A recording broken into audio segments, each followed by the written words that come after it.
Good morning. आज मेरा first lecture है और ग्रुप 2 के अंदर जो आपका पेपर 12 है, वो पेपर 12 का जो भी सब्जेक्ट है उससे मैं शुरुआत करता हूँ। आपका पेपर 12 है, उसका मैंने जो इंस्टीट्यूट का मटेरियल है वो भी डाउनलोड किया हुआ है। नाम ऐसा है, company accounts and audit. Company accounts and audit practically देखा जाए तो दो सब्जेक्ट है और वो दो सब्जेक्ट को मिला के एक पेपर बनाया गया है, company accounts and audit. Accounting आपका दो पार्ट के अंदर डिवाइड किया गया है। पहला नॉन कॉर्पोरेट अकाउंटिंग जो आपका ग्रुप 1 के अंदर आता है, सीए में इंटर के ग्रुप 1 के अंदर आता है, और ग्रुप 2 के अंदर कॉर्पोरेट अकाउंटिंग आता है। ठीक है, कंप्लीटली इंडिपेंडेंट है। ग्रुप 1 का अकाउंट्स और ग्रुप 2 का अकाउंट्स इंडिपेंडेंट है। ऐसा नहीं है कि जिसने ग्रुप 1 पढ़ा है वही ग्रुप 2 का अकाउंट समझ सकता है। दोनों का अकाउंट्स इंडिपेंडेंट है। ग्रुप 1 का नॉन कॉर्पोरेट अकाउंटिंग है और ग्रुप 2 का कॉर्पोरेट अकाउंटिंग है। तो कॉर्पोरेट अकाउंटिंग इंडिपेंडेंट है तो वो आप इजीली समझ में आ जाएगा आप लोगों को, और कोई लिंक नहीं है ग्रुप 1 के अकाउंट्स के अंदर और ग्रुप 2 के अकाउंट्स के अंदर। तो अगर आप लोग डायरेक्टली ग्रुप 2 स्टडी कर रहे हैं तो माइंड में कोई मिसकंसेप्शन मत रखेगा कि हम लोगों ने ग्रुप 1 नहीं किया हुआ है तो कोई सब्जेक्ट के अंदर डिफिकल्टी होगा। ऐसा कोई इश्यू कोई भी सब्जेक्ट के अंदर नहीं होगा, क्योंकि हर एक सब्जेक्ट है वो इंडिपेंडेंट है। ठीक है, कॉर्पोरेट अकाउंटिंग एंड ऑडिट दोनों के बारे में पहले मैं ब्रीफ इंट्रोडक्शन दे देता हूं कि यहाँ पे आपके सिलेबस के अंदर क्या क्या होगा। तो कॉर्पोरेट अकाउंटिंग यानी accounting relating to corporate, that means company से रिलेटेड अकाउंटिंग आएगा, जिसमें accounting for issue of shares आएगा, उसके बाद issue and redemption of preference shares आएगा, उसके बाद बोनस इश्यू, राइट इश्यू, उसके बाद अंडरराइटिंग कमीशन, उसके बाद issue and redemption of debentures. ठीक है, ये सब टॉपिक्स जो कॉर्पोरेट अकाउंटिंग का बेसिक माना जाता है वो सब आपके सिलेबस के अंदर है। उसके बाद कंपनी फाइनल अकाउंट्स आएगा। आपने 11th-12th के अंदर प्रोपराइटर का फाइनल अकाउंट्स पढ़ा है, पार्टनरशिप फर्म का फाइनल अकाउंट्स पढ़ा है। ठीक है, न्यू सिलेबस के अंदर आई थिंक 12th के अंदर कॉर्पोरेट अकाउंटिंग भी था, कुछ जगह पे था। ठीक है, हर एक स्टेट के अंदर था या नहीं मालूम, बट अल्टीमेटली गवर्नमेंट ने अभी नोटिफाई किया था, गुजरात गवर्नमेंट ने। और इनिशियली आप में से इट माइट बी पॉसिबल कि कुछ बच्चों ने कंपनी का जो फाइनल अकाउंट्स है वो इनिशियली थोड़ा बहुत पढ़ा होगा। था आप लोगों को 12th के सिलेबस के अंदर company accounts? Hello, yes sir. ठीक है, तो उसका बैलेंस शीट और उसका statement of profit and loss था आपके सिलेबस के अंदर 11th-12th में? Yes sir. ओके, तो आप लोगों ने पढ़ा होगा, उसका इंट्रोडक्शन आपने पढ़ा होगा। यहाँ पे आपको एडवांस लेवल आएगा, सीए में इंटर के अंदर आपको एडवांस लेवल के ऊपर स्टडी करना है। तो कॉर्पोरेट अकाउंटिंग में अकाउंटिंग रिलेटिंग टू शेयर्स और डिबेंचर से वो आपने 11th-12th के अंदर या तो ग्रेजुएशन के अंदर फर्स्ट ईयर के अंदर शायद आपने थोड़ा पढ़ा होगा, बट सीए में इंटर के अंदर वो चीज काफी डिटेल के अंदर आता है और मैं काफी डिटेल के अंदर उसको कवर करता हूँ। ठीक है, तो आज हम अकाउंटिंग रिलेटिंग टू शेयर से शुरुआत करेंगे, बट पहले मैं सब्जेक्ट का इंट्रोडक्शन दे देता हूँ। तो ये अकाउंट्स का अंदर मैंने आपको जो यूनिट 1 है उसका इंट्रोडक्शन दिया, ये आपका स्टडी मटेरियल है, आप इंस्टीट्यूट के साइट के ऊपर से डाउनलोड भी कर सकते हैं। और अगर आपके पास ये अवेलेबल नहीं है तो मैं ग्रुप के अंदर शेयर कर दूंगा इसको। ठीक है, तो यहाँ पे देखिए ये आपका सिलेबस दिया हुआ है, accounting of shares and debentures. देखिए ये आपका जो सब्जेक्ट है पेपर नंबर 12 का, उसका यहाँ पे क्लासिफिकेशन दिया हुआ है, accounts of joint stock companies, that means companies. उसके अंदर फर्स्ट पार्ट आएगा आपका accounting of shares and debentures, उसके बाद सेकंड आएगा presentation of financial statements, that means company का फाइनल अकाउंट, जिसके अंदर कंपनी का बैलेंस शीट, उसके बाद स्टेटमेंट ऑफ P&L और कैश फ्लो स्टेटमेंट है वो सब आएगा। कैश फ्लो स्टेटमेंट इंडिपेंडेंटली भी दिया हुआ है, वो फाइनेंशियल स्टेटमेंट्स का ही एक पार्ट होता है, बट फिर भी अकाउंटिंग स्टैंडर्ड 3 के हिसाब से उसको यहाँ पे सेपरेटली कवर किया गया है। उसके बाद ये स्पेशल कंपनी ट्रांजेक्शंस बोला जाता है, banking company, insurance company and electricity companies. और उसके बाद कुछ अकाउंटिंग स्टैंडर्ड्स है। वैसे देखा जाए प्रैक्टिकली तो 1 से 29 अकाउंटिंग स्टैंडर्ड्स है, बट कुछ अकाउंटिंग स्टैंडर्ड्स आपको ग्रुप 1 के अंदर आते हैं, कुछ अकाउंटिंग स्टैंडर्ड्स आपको ग्रुप 2 के अंदर आते हैं, और कुछ अकाउंटिंग स्टैंडर्ड्स ऐसे हैं जो डायरेक्टली आपको सीएमए फाइनल के अंदर आते हैं। तो जो टोटल 29 अकाउंटिंग स्टैंडर्ड्स है, वो 29 अकाउंटिंग स्टैंडर्ड्स में से अकाउंटिंग स्टैंडर्ड 11, 12, 15, 16, 17, 18 एंड 19 इतने अकाउंटिंग स्टैंडर्ड्स आपको ग्रुप 2 के अंदर अप्लाई किया है। ठीक है, सेकंड ऑडिटिंग। जिन लोगों ने बीकॉम कंप्लीट नहीं किया है उन लोगों के लिए ऑडिटिंग एक नया सब्जेक्ट है, थियरी सब्जेक्ट है, थियरेटिकल इन नेचर है बट इंटरेस्टिंग है। तो ऑडिटिंग आपका जो है वो थियरी सब्जेक्ट है। आप ऐसा समझिएगा कि ये जो पेपर 12 होगा उसके अंदर ये जो 50 मार्क्स का अकाउंट्स है वो आपका प्रैक्टिकल सब्जेक्ट है, और 50 मार्क्स का ऑडिट है वो आपका थियरी सब्जेक्ट है। प्रैक्टिकल लाइफ के अंदर ये दोनों सब्जेक्ट अलग अलग है। आप अगर ग्रेजुएशन करते हैं तो भी ऑडिटिंग 100 मार्क्स का सेपरेट सब्जेक्ट आता है। सीए इंटर के अंदर और सीए फाइनल के अंदर भी जो ऑडिट है वो इंडिपेंडेंट है और वो 100 मार्क्स का सेपरेट पेपर आता है। बट सीएमए में उसको ग्रुप किया हुआ है, एक पेपर के अंदर मर्ज किया हुआ है, ठीक है। तो सब्जेक्ट दो है, बट अल्टीमेटली आपका पेपर एक ही आएगा। तो जॉइंट स्टॉक कंपनी और ऑडिटिंग, ये दोनों का आपका पेपर 12 बनेगा, ठीक है। तो ऑडिटिंग के अंदर कुछ बेसिक कंसेप्ट है और provisions relating to companies act है, और उसके बाद स्पेशल कंपनी से रिलेटेड ट्रांजेक्शंस भी है। ये डिटेल में लिखा हुआ है, एलोबरेट करके लिखा हुआ है कि क्या क्या आएगा आपका ऑडिटिंग के अंदर और अकाउंट्स के अंदर, ठीक है। तो वो तो जैसे जैसे हम टॉपिक पढ़ते जाएंगे वैसे वैसे आपकी समझ में आता जाएगा।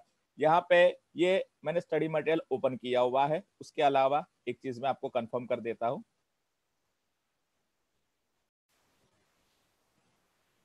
मैं भी ट्रांजेक्शन रिलेटिंग टू शेयर से शुरुआत करूंगा, बट उससे पहले कुछ बेसिक इंफॉर्मेशन आपको बता दूंगा।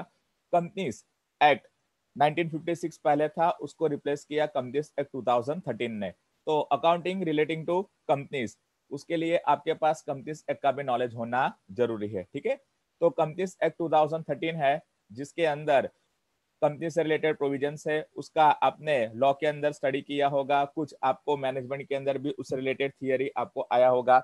जैसे उसका कुछ स्पेशल फीचर्स भी आपको मालूम होगा कि कंपनी है वो सेपरेट लीगल एंटिटी है, उसका सेपरेट एग्जिस्टेंस होता है, उसका परपेचुअल सक्सेशन होता है, ठीक है। उसका मतलब क्या होता है परपेचुअल सक्सेशन का, कि मेंबर्स में कम मेंबर्स में go but company will go on for ever, ठीक है। दैट मीन्स मेंबरशिप अगर चेंज होता है तो उसका कंपनी के एग्जिस्टेंस के ऊपर कोई इफेक्ट नहीं आता, ठीक है। कंपनी लीगली फॉर्म किया जाता है और उसका लीगली लिक्विडेशन किया जाता है। और कंपनी है फॉर्म करने का सबसे मेन रीजन क्या है, पार्टनरशिप और कंपनी, वो दोनों में जो बेसिक डिफरेंस है वो क्या है, पार्टनरशिप का सेपरेट लीगल एग्जिस्टेंस नहीं है जबकि कंपनी का सेपरेट लीगल एग्जिस्टेंस है। उसके बाद पार्टनरशिप के अंदर जो पार्टनर्स का लायबिलिटी होता है वो अनलिमिटेड होता है, जबकि कंपनी में जो शेयर होल्डर्स होते हैं उनका जो लायबिलिटी होता है वो लिमिटेड होता है।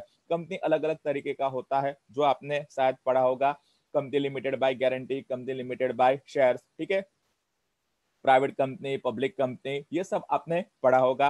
बट हम ज्यादा कंपनीज का प्रोविजंस डिस्कस नहीं करेंगे। जो प्रोविजंस आपका अकाउंट से रिलेटेड है वही प्रोविजंस हम फोकस करेंगे, और वही प्रोविजन से हम क्या करेंगे, अकाउंटिंग का शुरुआत करेंगे। तो हमारा आज का जो टॉपिक होगा वो क्या होगा, transactions relating to shares, transactions relating to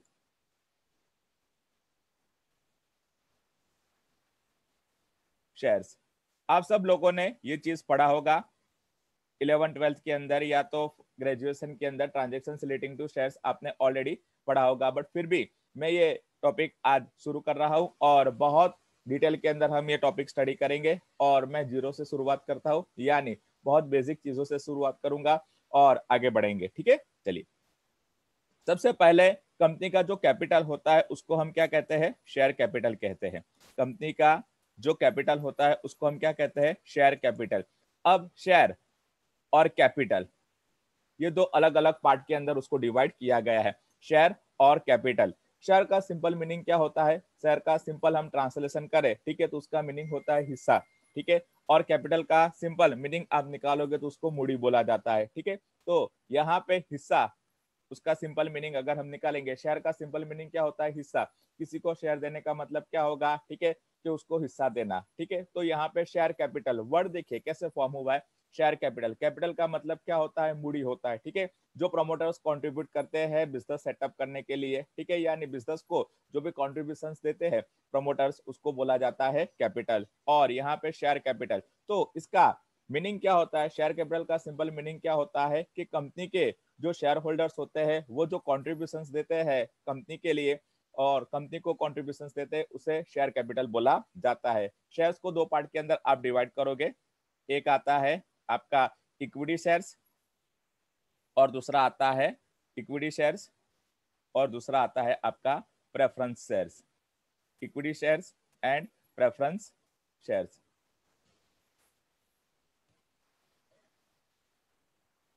जो शेयर्स होता है वो हम दो पार्ट के अंदर डिवाइड कर सकते हैं, एक इक्विटी शेयर्स और दूसरा प्रेफरेंस शेयर्स। इक्विटी शेयर्स का दूसरा नाम है ऑर्डिनरी शेयर्स, उसको ऑर्डिनरी शेयर्स भी बोला जाता है। कंपनी अगर आपको फॉर्म करना है और कंपनी लिमिटेड बाय शेयर्स है तो आपको कंपलसरी वो कंपनी फॉर्म करना होगा थ्रू इक्विटी शेयर्स। कोई भी कंपनी प्रेफरेंस शेयर्स से कंपनी को इनकॉर्पोरेट नहीं कर सकती। कंपनी को कंपलसरी इक्विटी शेयर्स इश्यू करना पड़ेगा फॉर्म करने के लिए। और कंपनी एक बार फॉर्म हो जाती है, एस्टैब्लिश हो जाती है, उसका रजिस्ट्रेशन हो जाता है, उसके बाद कंपनी प्रेफरेंस शेयर्स को क्या कर सकती है, इश्यू कर सकती है। बट एक चीज याद रखिएगा कि कंपनी फॉर्म करने के लिए इक्विटी शेयर्स इश्यू करना जरूरी है, ठीक है, कंपनी लिमिटेड बाय शेयर्स है तो, ठीक है। अब equity shares and preference shares ये दो अलग अलग कैटेगरी है। हम प्रेफरेंस शेयर्स का सेपरेट टॉपिक कंसीडर करेंगे। अभी मैं जस्ट इंट्रोडक्शन दे देता हूँ। प्रेफरेंस शेयर्स, प्रेफरेंस का मतलब क्या होता है, प्रायोरिटी होता है, ठीक है। तो ये जो प्रेफरेंस शेयर्स होता है तो वो प्रेफरेंस शेयर्स कंपनी जिस शेयर होल्डर्स को इश्यू करती है उसको प्रेफरेंस शेयर होल्डर्स बोला जाता है, और कंपनी इक्विटी शेयर्स जिसको इश्यू करती है उसको इक्विटी शेयर होल्डर्स बोला जाता है। प्रेफरेंस शेयर होल्डर्स को कंपनीज एक्ट के अंदर दो चीजों में प्रायोरिटी दिया गया है। वो दो चीजें क्या है, तो first payment in respect of dividend, यानी इक्विटी शेयर होल्डर्स को डिविडेंड चुकाने से पहले प्रेफरेंस शेयर होल्डर्स को डिविडेंड चुकाना पड़ेगा। और दूसरा प्रेफरेंस दिया गया है कि अगर कंपनी का लिक्विडेशन होता है तो इक्विटी शेयर होल्डर से पहले प्रेफरेंस शेयर होल्डर्स को क्या करना पड़ेगा, रिपेमेंट ऑफ कैपिटल करना पड़ेगा। ये दो प्रायोरिटी या तो प्रेफरेंस दिया गया है कंपनीज एक्ट के अंदर प्रेफरेंस शेयर होल्डर्स को अगेंस्ट इक्विटी शेयर होल्डर्स, इसलिए उन लोगों को प्रेफरेंस शेयर होल्डर्स बोला जाता है। प्रेफरेंस शेयर्स को भी आप अलग अलग कैटेगरी में क्लासिफाई कर सकते हैं, जैसे cumulative preference shares, non cumulative preference shares, redeemable preference shares, non redeemable preference shares, convertible preference shares, non-convertible preference shares, participating preference shares, non-participating preference shares, but वो सब चीजें हम बाद में डिस्कस करेंगे, सेपरेट टॉपिक कंसिडर करेंगे, accounting relating to issue and redemption of preference shares, ठीक है। अभी हम बेसिक चीजें कवर करते हैं। कंपनी का जो कैपिटल होगा वो कैपिटल को अलग अलग पार्ट के अंदर डिवाइड किया जाता है, ठीक है। कंपनी का जो कैपिटल है उसको अलग अलग पार्ट के अंदर डिवाइड किया जाता है। हर एक पार्ट के बारे में मैं आपको theoretically as well as practically समझाता हूँ, ठीक है। सबसे पहले जो कैपिटल होता है कंपनी के शेयर कैपिटल को जो अलग अलग पार्ट में डिवाइड किया जाता है, ठीक है, वो हर एक का नाम मैं आपको सबसे पहले समझाता हूँ। सबसे पहले कंपनी का क्या होता है, नॉमिनल, ऑथोराइज्ड या तो रजिस्टर्ड, ये तीन में से कोई भी एक नाम आप यूज कर सकते हैं, ठीक है। बट जो मोस्ट कॉमनली यूज होता है वो क्या होता है, ऑथोराइज्ड, ठीक है। नॉमिनल, ऑथोराइज्ड और रजिस्टर्ड शेयर कैपिटल। इसका इंपॉर्टेंस क्या होता है, तो आप लोगों ने मैनेजमेंट के अंदर या तो कंपनीज एक्ट के अंदर ये पढ़ा होगा कि कंपनी का एक मेमोरेंडम ऑफ एसोसिएशन होता है और आर्टिकल्स ऑफ एसोसिएशन होता है, ठीक है। और मेमोरेंडम ऑफ एसोसिएशन के अंदर नेम क्लोज होता है, ऑब्जेक्ट क्लोज होता है, कैपिटल क्लोज होता है, उस तरीके से अलग अलग क्लोज होते हैं, ठीक है। तो यहाँ पे authorise share capital, registered share capital और नॉमिनल शेयर कैपिटल का मीनिंग क्या होता है, तो सिंपल एक रूल याद रखिएगा कि कंपनी जो maximum amount by way of issue of shares issue कर सकती है, ठीक है, वो या तो रेस कर सकती है। कंपनी जो मैक्सिमम अमाउंट शेयर्स के थ्रू रेस कर सकती है उसे ऑथोराइज शेयर कैपिटल कहा जाता है, ठीक है, या तो सिंपल वर्ड्स में नॉमिनल शेयर कैपिटल बोला जाता है। उसको रजिस्टर्ड कैपिटल क्यों बोला जाता है, क्योंकि जब कंपनी का रजिस्ट्रेशन होता है तो जो कैपिटल वो लोग रजिस्टर करवाते हैं उसे रजिस्टर्ड शेयर कैपिटल बोला जाता है।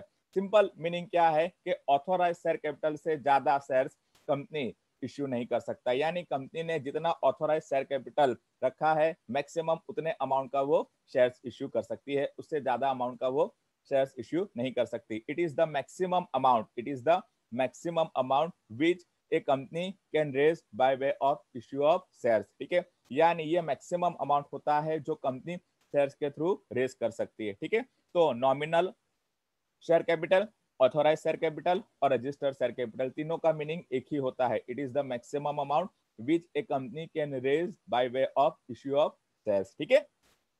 ये तीन नाम मैंने क्यों लिखा, क्योंकि ऑब्जेक्टिव में आपको इंटरचेंजेबली ये पूछ सकते हैं। कि nominal share capital is also known as, या तो authorise share capital is also known as. ठीक है, इसके लिए ये 3 अलग अलग नाम मैंने यहाँ पे क्या किया हुआ है, ये 3 अलग अलग नाम मैंने यहाँ पे यूज किया हुआ है। Nominal share capital, authorised share capital, registered share capital, ये तीनों इंटरचेंजेबली आप यूज कर सकते हैं। जो मोस्ट कॉमनली यूज होता है वो होता है ऑथोराइज्ड शेयर कैपिटल। ठीक है, उसके बाद सेकंड क्या आता है,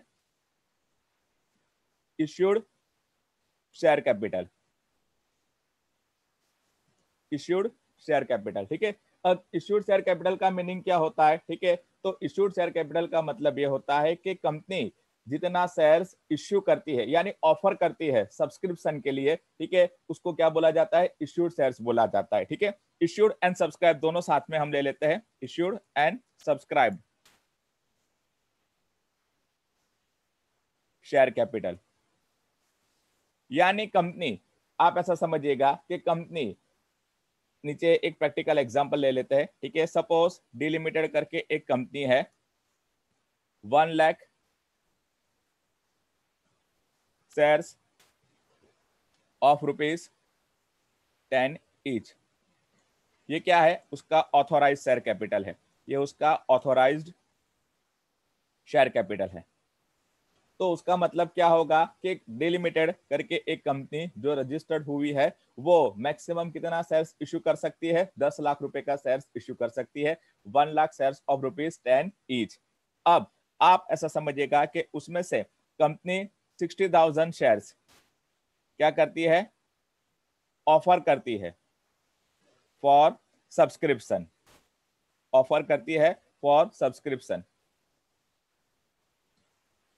सब्सक्रिप्शन यानी कंपनी ने 1 लाख शेयर्स का ऑथोराइज शेयर कैपिटल रखा है, बट कंपनी उसमें से at present 60,000 shares he offer कर रही है सब्सक्रिप्शन के लिए। अब जो शेयर्स पब्लिक सब्सक्राइब करती है या तो प्रमोटर सब्सक्राइब करते हैं, उसको सब्सक्राइब शेयर कैपिटल बोला जाता है। और वो सब्सक्राइब कैपिटल के बाद क्या करती है, कंपनी शेयर्स को इश्यू करती है। तो जितना शेयर्स पब्लिक ने और प्रमोटर्स ने मिलकर सब्सक्राइब किया हुआ है, ठीक है, उसको बोला जाता है सब्सक्राइब शेयर कैपिटल। और सब्सक्रिप्शन मिलने के बाद कंपनी क्या करती है, शेयर्स को इश्यू करती है और उसे इश्यूड शेयर कैपिटल बोला जाता है। अब कंपनीज एक्ट के अंदर एक रूल है और वो रूल ये है कि कंपनी को मिनिमम 90% सब्सक्रिप्शन मिलना चाहिए, मिनिमम 90% सब्सक्रिप्शन मिलना चाहिए। यानी कंपनी 60,000 शेयर्स ऑफर करती है और उसे 60,000 शेयर्स का अगर एप्लीकेशन मिल जाता है तो कंपनी क्या करेगी, 100% अलॉटमेंट करेगी, 60,000 शेयर्स का अलॉटमेंट करेगी। 60,000 शेयर से ज्यादा का एप्लीकेशन मिलता है तो कंपनी क्या करेगी, 60,000 शेयर्स को ही इश्यू करेगी। फिर वहां पे किस तरीके से अलॉटमेंट करना है वो कंपनी डिसाइड करेगी। बट 60,000 शेयर से कम शेयर्स का अगर एप्लीकेशन मिलता है तो क्या कंपनी शेयर्स को इश्यू कर सकती है, तो उसके लिए कंपनीज एक्ट में क्लियरली लिखा हुआ है मिनिमम क्या होना चाहिए, मिनिमम 90% सब्सक्रिप्शन मिलना चाहिए, मिनिमम 90% सब्सक्रिप्शन मिलना चाहिए। यानी 60,000 शेयर्स अगर वो ऑफर कर रही है पब्लिक को तो उसका 90% that means 54,000 shares minimum public ने सब्सक्राइब किया होना चाहिए तो ही कंपनी अलॉटमेंट कर सकती है, अदरवाइज वो पब्लिक इश्यू कैंसिल हो जाएगा। ठीक है, ये जो क्राइटेरिया है वो पब्लिक सब्सक्रिप्शन के ऊपर है, प्रमोटर्स है वो भी सब्सक्राइब करते हैं और बाकी का जनरल पब्लिक भी सब्सक्राइब करती है। ठीक है, जनरली प्राइवेट कंपनी के अंदर जो प्रमोटर्स होते हैं वो और उनके friends and relatives he subscribe करते हैं, पब्लिक कंपनी के अंदर पब्लिक का इन्वॉल्वमेंट होता है। ठीक है, तो ऑथोराइज शेयर कैपिटल, उसके बाद subscribe share capital, issued share capital, उसके बाद नेक्स्ट क्या आता है, called up capital, called up capital. अब कॉल्ड अप कैपिटल का मतलब क्या होगा कि कॉल्ड अप कैपिटल का मतलब होता है जितना कंपनी ने लीगली डिमांड किया हुआ है। अब यहाँ पे कंपनी ने ऑथोराइज शेयर कैपिटल रखा है 1 lakh shares of ₹10 each, 1 lakh shares of ₹10 each. But जरूरी नहीं है कि कंपनी यहाँ पे जो 60,000 शेयर्स पब्लिक को ऑफर कर रही है उसके ऊपर पूरा 10 रुपया डिमांड करे। कंपनी को अभी, आप ऐसा समझिएगा कि कंपनी को अभी 3,60,000 का जरूरत है, कंपनी को अभी 3,60,000 का जरूरत है, तो कंपनी क्या करेगी, कॉल्ड अप कितना करेगी, कॉल्ड अप करेगी ₹6 पर शेयर। वो एप्लीकांट्स को क्या बोलेगी कि आप अभी 10 रुपया फेस वैल्यू है, हमारा इश्यू प्राइस भी 10 रुपया है, बट आप लोग अभी ₹6 ही पे कीजिएगा, आप अभी ₹6 ही पे कीजिएगा, रिमेनिंग ₹4 है उसका हम फ्यूचर के अंदर कॉल करेंगे, तब आप हमें क्या कीजिएगा, पे कीजिएगा। ठीक है, तो कंपनी यहाँ पे ₹6 कॉल करती है। ठीक है, तो यहाँ पे कॉल्ड अप कैपिटल कितना आएगा, 60,000 शेयर्स मल्टीप्लाइड बाय ₹6, यानी 3,60,000 क्या आएगा, कॉल्ड अप शेयर कैपिटल। इसको क्या बोला जाएगा, कॉल्ड अप कैपिटल। जरूरी नहीं है कि कंपनी 100%, ठीक है, जो इश्यू प्राइस है वो अमाउंट कॉल्ड अप करे। कंपनी 100% कॉल्ड अप भी कर सकती है और उससे कम अमाउंट भी कॉल्ड अप कर सकती है। कंपनी का फाइनेंशियल नीड्स जो भी होगा उसके बेस पे कंपनी क्या करती है, अमाउंट कॉल्ड अप करती है। कुछ कंपनीज 100% कॉल्ड अप करती है, कुछ company partial amount called up करती है, बाकी का फ्यूचर के अंदर वो कॉल्ड अप करेगी। तो यहाँ पे कंपनी ने जितना अमाउंट डिमांड किया हुआ है, ठीक है, इश्यू प्राइस का जितना अमाउंट, इश्यू प्राइस में से जितना अमाउंट डिमांड किया हुआ है, ठीक है, एप्लीकेंट्स के पास से, उसे कॉल्ड अप कैपिटल बोला जाता है। तो जैसे सपोज हमारा एग्जांपल ये था कि 60,000 शेयर्स ऑफ ₹10 ईच पब्लिक को ऑफर किया हुआ है, उसमें से ₹6 पर शेयर उन लोगों ने कॉल किया है, तो उसे कॉल्ड अप शेयर कैपिटल बोला जाता है। तो नेक्स्ट कैटेगरी हमारा आया कॉल्ड अप शेयर कैपिटल का। ठीक है, उसके बाद नेक्स्ट क्या आएगा, अनकॉल्ड कैपिटल। नेक्स्ट क्या आएगा, अनकॉल्ड कैपिटल। अनकॉल्ड कैपिटल का मतलब क्या होगा कि जो कंपनी ने अभी तक कॉल्ड अप नहीं किया हुआ है। ठीक है, तो सिंपल लॉजिक आप ऐसा समझिएगा कि ₹6 से कॉल्ड अप किया हुआ है, 60,000 शेयर्स के ऊपर कंपनी ने ₹6 से कॉल्ड अप किया है, तो जो रिमेनिंग 4 अमाउंट यानी रिमेनिंग ₹4 पर शेयर कंपनी ने कॉल्ड अप नहीं किया है, उसको अनकॉल्ड कैपिटल बोला जाता है। उसे क्या बोला जाता है, अनकॉल्ड कैपिटल बोला जाता है। कंपनी ने अभी ₹10 में से सिर्फ ₹6 का डिमांड किया हुआ है, तो वो ₹6 को कॉल्ड अप शेयर कैपिटल बोला जाता है, और जो ₹4 डिमांड नहीं किया है उसको अनकॉल्ड शेयर कैपिटल बोला जाता है। ठीक है, उसके बाद paid up and calls in arrears, ऐसा हम उसका फर्दर 2 पार्ट करेंगे। ठीक है, पेड अप शेयर कैपिटल का मतलब क्या होगा कि सपोज कंपनी ने 60,000 शेयर्स के ऊपर ₹6 डिमांड किया हुआ है, 60,000 शेयर्स के ऊपर ₹6 डिमांड किया हुआ है, तो टोटल 3,60,000 क्या किया है, कंपनी ने डिमांड किया है। बट आप ऐसा समझिएगा कि उसमें से 50,000 शेयर्स जिन लोगों ने अप्लाई किए हैं, ठीक है, 50,000 शेयर्स जिन लोगों ने अप्लाई किया है, उन लोगों ने ₹6 पूरा, ठीक है, चुका दिया है, तो 50,000 मल्टीप्लाइड बाय ₹6 क्या बोला जाता है, 3 lakh paid up share capital बोला जाता है। और कॉल्स इन एरियर्स कितना आएगा, तो 10,000 शेयर्स, क्योंकि टोटल 60,000 शेयर्स के ऊपर कंपनी ने ₹6 डिमांड किया था, उसमें से कंपनी को 50,000 शेयर्स के ऊपर ₹6 मिल गया है। 10,000 शेयर्स के ऊपर सपोज ₹2 नहीं मिला है, 10,000 शेयर्स के ऊपर ₹4 ही मिला है, ₹2 नहीं मिला है, तो आप ऐसा समझिएगा कि यहाँ पे पेड अप शेयर कैपिटल में कितना आएगा, 50,000 शेयर्स के ऊपर ₹6 मिला है और 10,000 शेयर्स के ऊपर ₹4 मिला है, तो 3,40,000 टोटल क्या आएगा, total 3,40,000 paid up share capital है। और कॉल्स इन एरियर्स कितना है, 10,000 मल्टीप्लाइड बाय 2 20,000 है। ठीक है, कॉल्स इन एरियर्स का सिंपल मीनिंग क्या होता है कि कंपनी ने डिमांड किया हुआ है बट शेयर होल्डर्स ने वो पैसा नहीं चुकाया है, उसको कॉल्स इन एरियर्स बोला जाता है। सिंपल मीनिंग उसका होता है कॉल ड्यू बट अनपेड या तो नॉट पेड। कॉल ड्यू हुआ है बट अभी शेयर होल्डर ने चुकाया नहीं है। Calls in arrears, companies act and articles of association की प्रोविजन के हिसाब से कॉल्स इन एरियर्स के अगेंस्ट में कंपनी शेयर्स को फॉरफिट कर सकती है। ठीक है, जरूरी नहीं है कि कंपलसरी कंपनी शेयर्स को फॉरफिट करेगी, कंपनी को फॉरफिट करना है तो कंपनी फॉरफिट करेगी शेयर्स को, अदरवाइज वो कंपनी का जो भी कॉल्स इन एरियर्स है उसको आउटस्टैंडिंग रख सकती है। ठीक है, जरूरी नहीं है कि कंपलसरी फोर फीचर आएगा। ठीक है, तो नेक्स्ट हमारा कैटेगरी है paid up share capital and unpaid share capital, that means calls in arrears. Paid up share capital और उसके बाद आता है unpaid, sorry calls in arrears आप बोल सकते हैं, अनपेड तो ऊपर रख दिया है, कॉल्स इन एरियर्स। और उसके बाद आता है नेक्स्ट कॉल्स इन एरियर्स।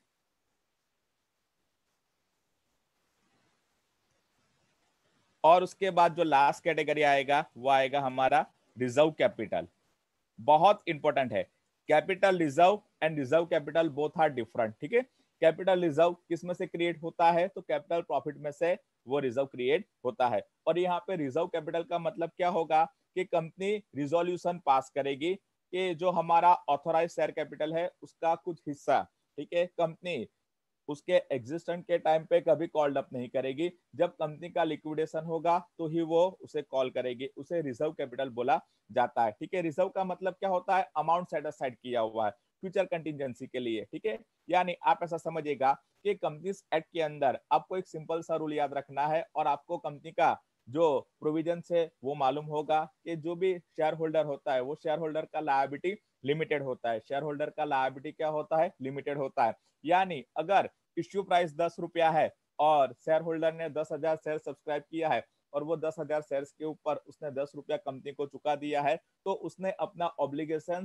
पूरा कंपनी को चुका दिया है। तो अगर कंपनी का लिक्विडेशन होता है तो शेयर होल्डर्स को अपने पॉकेट में से एक भी रुपया कंपनी को नहीं चुकाना है, कंपनी अपना लायबिलिटीज खुद चुकाएगी और शेयर होल्डर्स का कोई लायबिलिटी नहीं रहेगा अगर शेयर होल्डर ने जो इश्यू प्राइस है वो पूरा चुका दिया है तो। ठीक है। हाँ, अगर शेयर होल्डर ने इश्यू प्राइस पूरा नहीं चुकाया है तो फिर वो सिचुएशन के अंदर जो भी अनपेड अमाउंट होगा उसका उसे पेमेंट करना पड़ेगा कंपनी को, जब वो डिमांड करेगी तब। Otherwise shares fully paid up है तो फिर शेयर होल्डर का कोई ऑब्लिगेशन नहीं आता अगर कंपनी लॉस इनकर करती है और लिक्विडेट होती है वो टाइम पे। कॉल्स इन एरियर से अमाउंट अनपेड है तो उनका ऑब्लिगेशन आएगा, और वो भी ऑब्लिगेशन कितना आएगा, जितना उनका अनपेड अमाउंट है उसके जितना ही। 10 रुपए में से 6 रुपया चुकाया है तो 4 रुपया चुकाया नहीं है तो 4 रुपया पर शेयर के हिसाब से उनका ऑब्लिगेशन आएगा। ठीक है। तो यहाँ पे कंपनीज एक्ट के अंदर सबसे इंपॉर्टेंट जो बेनिफिट है वो इंपॉर्टेंट बेनिफिट आप दो कंसिडर कर सकते हैं। ठीक है। एक तो परपेचुअल सक्सेशन और दूसरा मेंबर का जो लायबिलिटी है वो लिमिटेड है। ये दोनों मेजर बेनिफिट्स है जो रीजन की वजह से उसको सेपरेटली फॉर्म किया जाता है, यानी कंपनी को फॉर्म किया जाता है। आप देखिएगा कोई भी एंटिटी होगा वो पार्टनरशिप फॉर्म, जो पार्टनरशिप फॉर्म होगा वो पार्टनरशिप के फॉर्म में वो बहुत लिमिटेड पीरियड के लिए उसको रखती है। जैसे उसके बिजनेस का ग्रोथ होता है, बिजनेस बढ़ता है, वो इमीडिएटली क्या करता है, फॉर्म में से उसको कंपनी में कन्वर्ट कर देता है। क्यों? क्योंकि कंपनी है उसका सेपरेट लीगल एग्जिस्टेंस है, उसके बाद कंपनी को मेंबर से सेपरेट एग्जिस्टेंस दिया गया है, उसका परपेचुअल सक्सेशन है। ठीक है। उसके बाद जो शेयर होल्डर्स होते हैं, मेंबर्स होता है, उसका लायबिलिटी लिमिटेड होता है। तो ये सब बेनिफिट्स है कंपनी का, बेनिफिट्स है कंपनी फॉर्म करने का। और पार्टनरशिप का कुछ लिमिटेशन है, जैसे उसको सेपरेट लीगल एग्जिस्टेंस नहीं दिया गया है, पार्टनर्स का लायबिलिटीज अनलिमिटेड रहता है। तो वो सब रीजन की वजह से जब बिजनेस ग्रो होता है तो जो बिजनेसमैन होते हैं वो क्या करते हैं, अपना फॉर्म चेंज कर देते हैं, पार्टनरशिप में से कंपनी में चले जाते हैं। ठीक है। और कंपनीज एक्ट 2013 के अंदर फर्स्ट टाइम इंडिया के अंदर एक इंपॉर्टेंट कंसेप्ट उन लोगों ने इंट्रोड्यूस किया और वो था ओपीसी। पहले ये कंसेप्ट नहीं था, वन पर्सन कंपनी, यानी सिंगल पर्सन भी कंपनी फॉर्म कर सकता है। पहले क्या था, प्राइवेट कंपनी फॉर्म करना है तो मिनिमम 2 मेंबर चाहिए और पब्लिक कंपनी फॉर्म करना है तो मिनिमम 7 मेंबर चाहिए। ठीक है। ऐसा रिक्वायरमेंट था, वन पर्सन कंपनी का कोई कंसेप्ट नहीं था। बट अभी कंपनीज एक्ट के अंदर ओपीसी वन पर्सन कंपनी का भी कंसेप्ट है। ठीक है। ब्रिटिश लॉ के अंदर ये कंसेप्ट था, फॉरेन कंट्रीज के अंदर वन पर्सन कंपनी का कंसेप्ट था, बट इंडिया के अंदर वो कंसेप्ट नहीं था। बट वो कंपनीज एक्ट 2013 ने इंट्रोड्यूस कर दिया। तो रिजर्व कैपिटल, हमारा जो लास्ट कैपिटल है वो क्या है, रिजर्व कैपिटल। वो रिजर्व कैपिटल का सिंपल मीनिंग क्या होता है, रिजर्व कैपिटल का सिंपल मीनिंग ये होता है कि कंपनी रिजोल्यूशन पास करती है कि जो हमारा ऑथोराइज शेयर कैपिटल है उसका कुछ हिस्सा कंपनी के एग्जिस्टेंस के टाइम पे कभी भी कॉल्ड अप नहीं किया जाएगा। कंपनी का अगर लिक्विडेशन होता है तो ही उसे कॉल्ड अप किया जाएगा।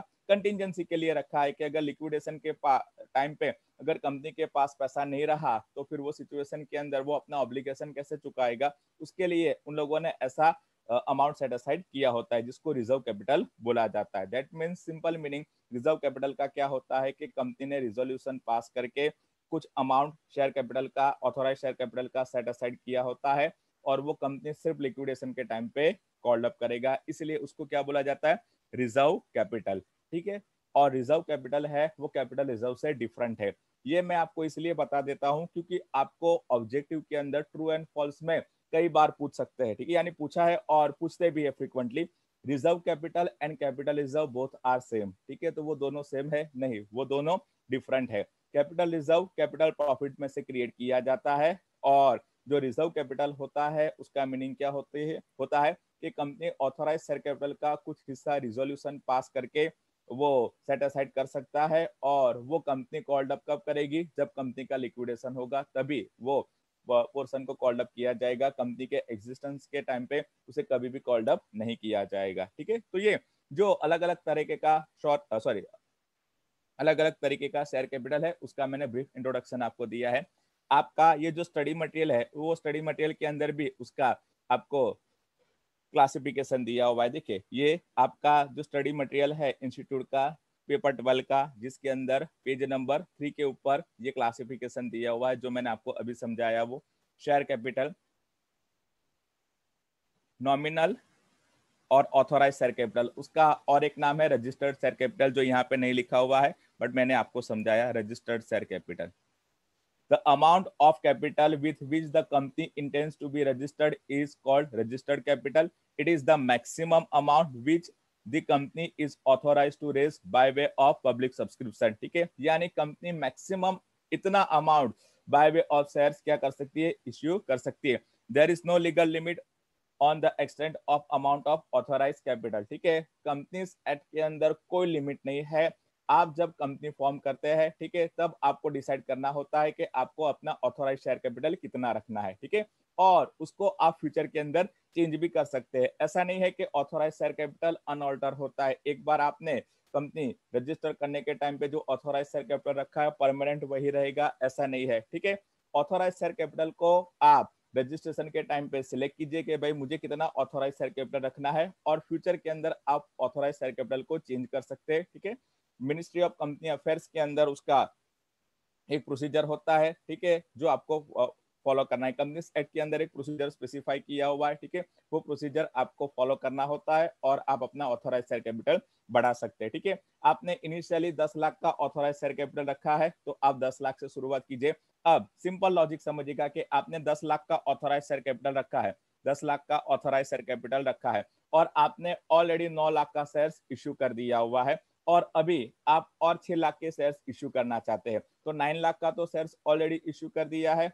और 6 लाख का और इश्यू करना चाहता है, तो 9 + 6 15 लाख हो जाएगा, और आपका ऑथोराइज शेयर कैपिटल कितना है, 10 लाख। तो आप क्या करेंगे, पहले ऑथोराइज शेयर कैपिटल को आप बढ़ाइए, 10 लाख का 15 लाख कर दीजिए, और उसके लिए आपको एडिशनल फीस चुकाना होता है। ऑथोराइज शेयर कैपिटल आप अगर बढ़ाना चाहते हैं तो आपको एडिशनल फीस चुकाना होता है, और जैसे ही वो फीस चुकाते हैं आपका ऑथोराइज शेयर कैपिटल बढ़ जाता है। ठीक है, उसके लिए प्रिस्क्राइब प्रोसीजर है और फीस चुकाना होता है। जैसे ही आप वो प्रोसीजर फॉलो करते हैं, फीस चुकाते हैं, आपका ऑथोराइज शेयर कैपिटल बढ़ जाता है। ठीक है, सिंपल एक रूल याद रखिएगा कि कंपनी है वो जितना ऑथोराइज शेयर कैपिटल है वो ऑथोराइज शेयर कैपिटल से ज्यादा का शेयर्स इश्यू नहीं कर सकती। हाँ, ये जो ऑथोराइज शेयर कैपिटल है उसका वो अलग अलग पार्ट में क्लासिफिकेशन कर सकती है कि 10 लाख का उसका ऑथोराइज शेयर कैपिटल है, उसमें से 8 लाख का इक्विटी शेयर कैपिटल और 2 लाख का प्रेफरेंस शेयर कैपिटल, ऐसा वो क्लासिफिकेशन कर सकती है। बट शेयर्स के फॉर्म में वो maximum 10 lakh he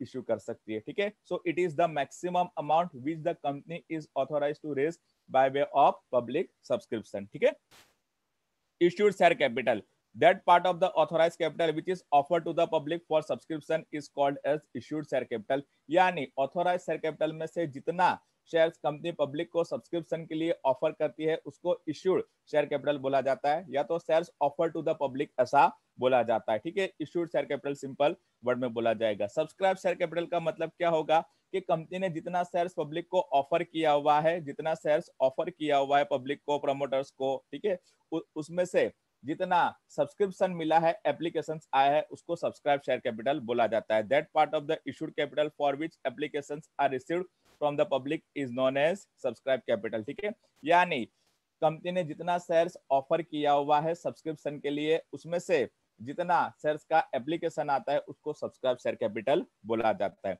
called up share capital का सिंपल मीनिंग क्या होता है कि कंपनी ने जितना अमाउंट डिमांड किया है शेयर्स के ऊपर उसे कॉल्ड अप कैपिटल बोला जाता है। Amount on shares which is actually demanded by the company to be paid is known as called up capital. और उसके बाद paid up share capital. Paid up share capital का मतलब क्या होगा, कॉल्ड अप कैपिटल में से जितना अमाउंट एप्लीकेंट्स ने या तो शेयर होल्डर्स ने चुकाया है उसे पेड अप शेयर कैपिटल बोला जाता है। ठीक है, that part of the called up capital which is offered and is actually paid by the member is known as paid up capital. The sum which is still to be paid is known as calls in arrears। यानी जितना नहीं चुकाया है उसे calls in arrears बोला जाता है। यानी जितना कंपनी ने डिमांड किया है बट शेयर होल्डर ने नहीं चुकाया है उसे calls in arrears बोला जाता है। दैट मीन्स मैंने यहाँ पे लिखा हुआ है calls due but not paid। क्या लिखा हुआ है देखिए, calls due but not paid, that means जो अनपेड है कॉल डिमांड किया है उसमें से उसी को कॉल्स इन एरियर्स बोला जाता है। जितना कंपनी ने कॉल ही नहीं किया है उसको अनकॉल्ड कैपिटल बोला जाता है। तो ये जस्ट मैंने आपको सिंपल इंट्रोडक्शन दिया कि कंपनी का जो शेयर कैपिटल होता है उसको अलग अलग पार्ट में कैसे आप आइडेंटिफाई करोगे और उसका सिग्निफिकेंस क्या है। ठीक है, तो कंपनी की जो शेयर कैपिटल होगा उसको हम इस तरीके से क्लासिफाई करेंगे। और ये जरूरी है, जब कंपनी अपना फाइनेंशियल स्टेटमेंट्स प्रेजेंट करती है तो बैलेंस शीट के अंदर जो इक्विटी एंड लायबिलिटी साइड होता है वहां पे वो क्या करती है, शेयर कैपिटल दिखाती है और वो paid up share capital balance sheet के अंदर डिस्क्लोज करती है। और उसके बाद वो पेड अप शेयर कैपिटल के सामने ऑथोराइज शेयर कैपिटल कितना है, इश्यूड शेयर कैपिटल कितना है, कॉल्ड अप कैपिटल कितना है और कॉल्स इन एरियर्स कितना है, वो नोट्स टू अकाउंट्स के अंदर डिस्क्लोज करती है। ठीक है, तो ये सब आपको मालूम होना चाहिए। कॉर्पोरेट अकाउंटिंग आप ऐसा समझिएगा बहुत इंपॉर्टेंट है, प्रैक्टिकल लाइफ के साथ कनेक्टेड है। नॉन कॉर्पोरेट अकाउंटिंग है वो भी इंपॉर्टेंट है, बट जो कॉर्पोरेट अकाउंटिंग है वो बहुत इंपॉर्टेंट है। उसका रीजन मैं आपको बताता हूं, क्योंकि आप प्रोफेशनल क्वालिफिकेशन, ठीक है, आप प्रोफेशनल क्वालिफिकेशन स्टडी कर रहे हो, दैट मीन्स आप सीए, सीएमए या तो सीएस, ये जो प्रोफेशनल क्वालिफिकेशन है वो क्वालिफिकेशंस के लिए आप प्रिपरेशन कर रहे हैं, तो फ्यूचर के अंदर आपके पास जो डिग्री आएगा वो प्रोफेशनल क्वालिफिकेशन का आएगा। और उसके बाद आप कॉर्पोरेट सेक्टर ही ज्वाइन करोगे, आप पार्टनरशिप फर्म या तो प्रोप्राइटरशिप फर्म आप ज्वाइन नहीं करोगे। तो कॉर्पोरेट अकाउंटिंग आपके लिए बहुत इंपॉर्टेंट है, तो उसका इन डेप्थ नॉलेज आपके पास होना बहुत जरूरी है। तो हर एक चीज आप याद रखिएगा। ये आपको यहाँ पे ऑथराइज शेयर कैपिटल का इंफॉर्मेशन कहाँ से मिलेगा, कंपनी का जो मेमोरेंडम ऑफ एसोसिएशन होता है वहां से मिलेगा। और उसके बाद अगर कंपनी ने अपना ऑथोराइज शेयर कैपिटल अगर चेंज किया हुआ है, बढ़ाया है, तो उसके लिए उसने सेपरेट रिजोल्यूशन पास किया होगा। उसके बाद आरओसी को, that means registrar of companies को इंटीमेट किया होगा, उसके लिए प्रिस्क्राइब फीस पे किया होगा। ठीक है, तो वो रेफरेंस लेके आप क्या कर सकते हैं, कंपनी का authorise share capital find out कर सकते हैं। ठीक है, ये सबसे इंपॉर्टेंट स्टेप होता है जब हम कंपनी का ऑडिट स्टार्ट करते हैं, तो हमें कंपनी का जो ऑथराइज शेयर कैपिटल होता है वो सबसे पहले स्टडी करना होता है। उसके बाद हम बाकी के शेयर्स के ट्रांजेक्शन्स को स्टडी करते हैं। ठीक है, अब ये बेसिक चीज है। यहाँ पे ये जो रिजर्व कैपिटल मैंने आपको बताया वो यहाँ पे नहीं लिखा हुआ है, रिजर्व कैपिटल यहाँ पे नहीं लिखा हुआ है, बट मैंने उसका मीनिंग आपको समझाया कि रिजर्व कैपिटल का मीनिंग क्या होता है। ठीक है, रिजर्व कैपिटल का मीनिंग क्या होता है कि कंपनी रिजोल्यूशन पास करके जो ऑथोराइज शेयर कैपिटल है उसका कुछ अमाउंट सेट असाइड कर सकती है और उसको वो तभी कॉल्ड अप करेगी जब कंपनी का लिक्विडेशन होगा, और वही अमाउंट को क्या बोला जाता है, रिजर्व कैपिटल बोला जाता है।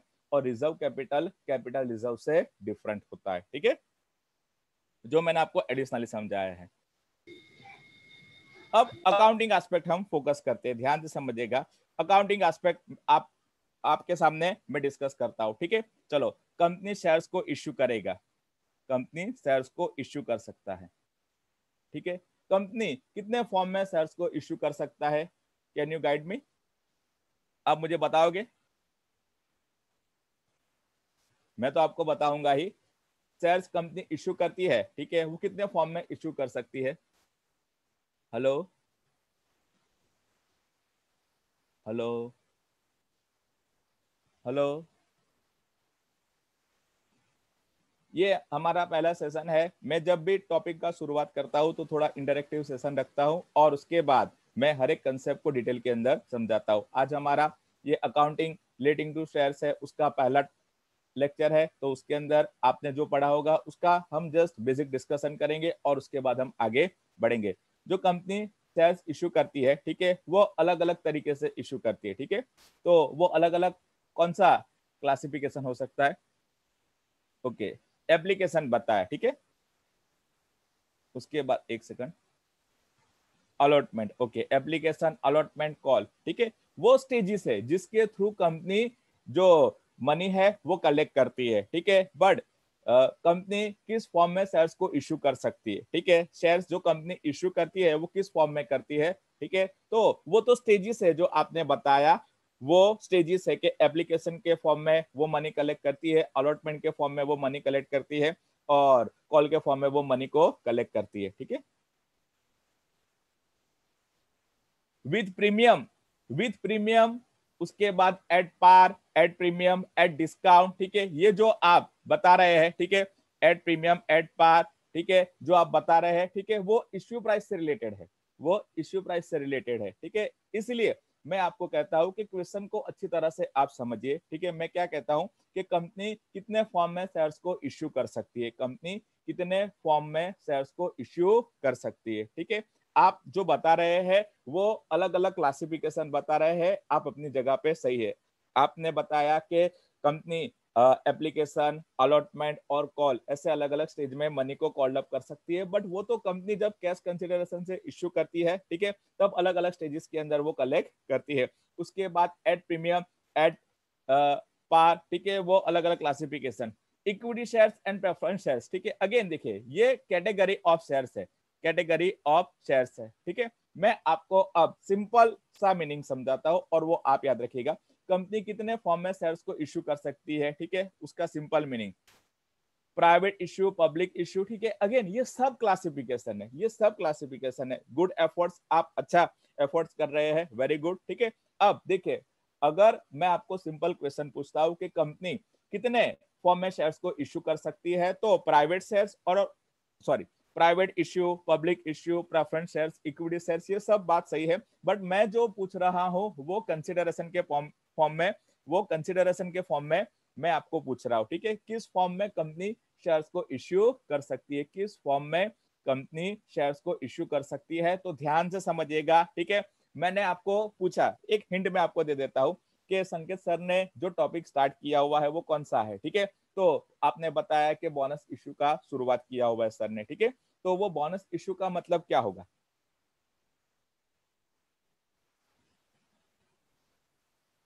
विथ कैश कंसिडरेशन,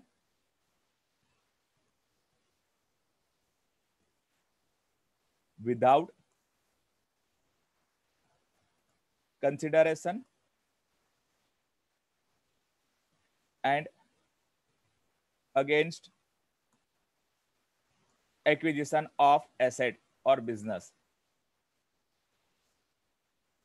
और बिजनेस, ठीक है, एसेट, आप अलग अलग फॉर्म में इश्यू कर सकते हैं। कैश कंसिडरेशन का मतलब क्या होगा कि कंपनी जो शेयर्स इश्यू करेगी उसके सामने उसको मॉनेटरी कंसिडरेशन मिलेगा, कंपनी जो शेयर्स को इश्यू करेगी उसके सामने उसको मॉनेटरी कंसिडरेशन मिलेगा। तो कंपनी जो शेयर्स इश्यू कर सकती है with cash consideration and non cash consideration, दो अलग अलग फॉर्म में कंपनी क्या कर सकती है, शेयर्स को इश्यू कर सकती है।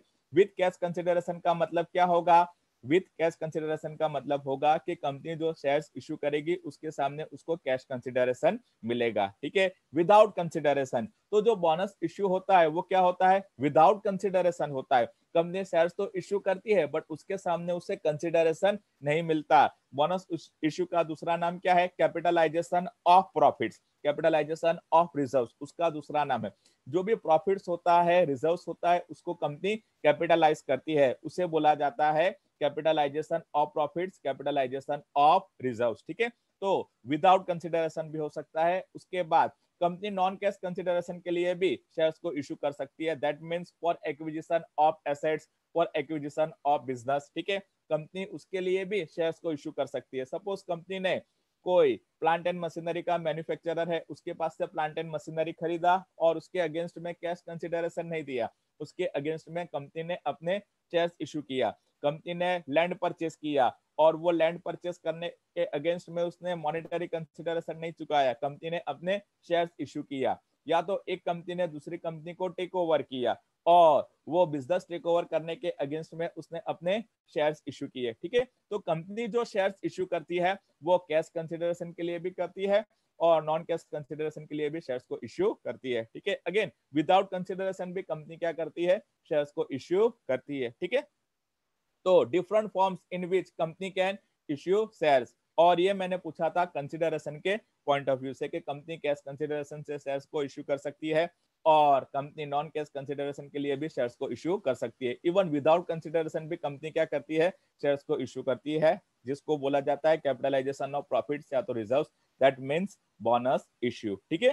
तो ये कंपनी किस फॉर्म में शेयर्स को इश्यू कर सकती है वो मैंने आपको समझाया, ठीक है। अगर कंपनी, ध्यान से समझिएगा, अगर कंपनी मॉनेटरी कंसीडरेशन से शेयर को इश्यू करती है तो कंपनी अमाउंट कॉल्ड अप कितने स्टेजेस के अंदर करती है, ठीक है। तो कंपनी जो अमाउंट कॉल्ड अप करती है वो अलग अलग स्टेजेस के अंदर हो सकता है, ठीक है। वो एप्लीकेशन के टाइम पे भी हो सकता है, अलॉटमेंट के टाइम पे भी हो सकता है, और कॉल के टाइम पे भी हो सकता है, ठीक है। तो सबसे पहले अब ये जो मैंने फॉर्म के थ्रू आपको समझाया कि कंपनी किस फॉर्म में शेयर्स को इशू कर सकती है, तो कंपनी कैश कंसिडरेशन के फॉर्म में इशू कर सकती है और नॉन कैश कंसिडरेशन के फॉर्म में भी इशू कर सकती है। That means against acquisition of assets और बिजनेस, और विदाउट कंसिडरेशन के अंदर आप बोनस शेयर्स भी कंसिडर कर सकते हैं, ठीक है। उसके बाद मैं अगर आपको पूछूं कि कंपनी शेयर्स को इशू कर सकती है किस प्राइस पे इशू कर सकती है, ठीक है। तो इश्यू प्राइस क्या हो सकता है कंपनी का, तो वो इश्यू प्राइस के अंदर आप ऐसा बोल सकते हैं कि कंपनी जो शेयर्स इश्यू करेगी आइदर एट पार होगा या तो एट प्रीमियम होगा। यस, ये जो होगा वो कंपनी का इश्यू प्राइस से रिलेटेड है। हाँ, yes, cash and kind, cash and kind, yes बराबर है। जो कंपनी शेयर्स को इशू करेगी आप उसको कैश भी बोल सकते हैं और इन काइंड भी बोल सकते हैं। यहाँ पे विद कैश कंसिडरेशन भी आएगा और इन काइंड में भी आएगा। ये इन काइंड में हो जाएगा, और विदाउट कंसिडरेशन भी हो सकता है in the form of bonus shares, ठीक है। इन कैश हो सकता है, इन काइंड हो सकता है, विदाउट कंसिडरेशन भी हो सकता है, ठीक है। उसके बाद हम अगर इश्यू प्राइस के पॉइंट ऑफ व्यू से देखें कि कंपनी किस प्राइस पे शेयर्स को इश्यू कर सकती है, 1 सेकंड।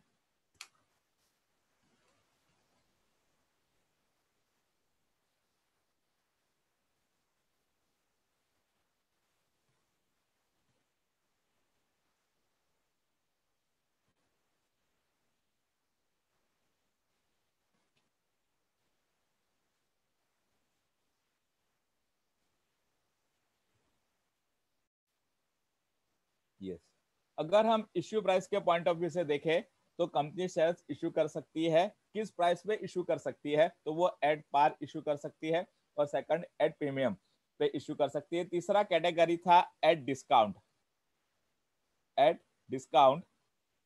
तो एट डिस्काउंट के ऊपर कंपनी ने क्या किया हुआ है, यानी कंपनी शेयर्स के कंपनी शेयर्स को डिस्काउंट के ऊपर इश्यू नहीं कर सकती, उसके ऊपर रिस्ट्रिक्शन रखा हुआ है, ठीक है। उसका कुछ एक्सेप्शन भी है कंपनीज एक्ट के अंदर।